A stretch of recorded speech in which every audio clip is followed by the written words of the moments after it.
Okay, we're moving on to the compression test mode. I've got cylinder number 1 plugged in, remote starter, and let's see what we get. Ooh, that's not good at all. Holy smokes. What the hell, man? I think we may have found our problem here. Why is that so low?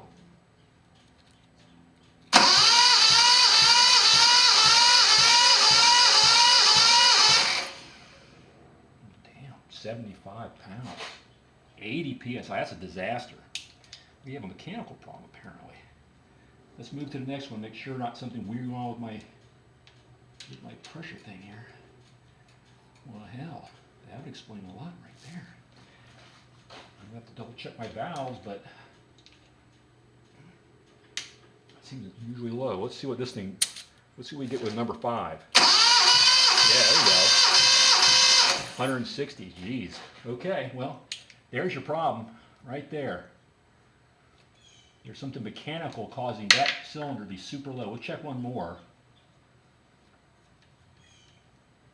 No reason to go any further. Oh, I haven't lost that much compression. Right? Do one more.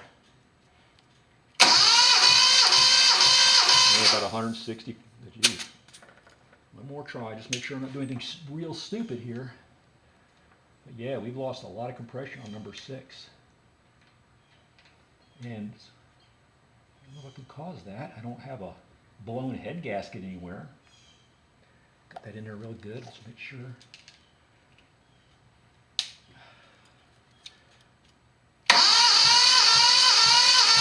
$80.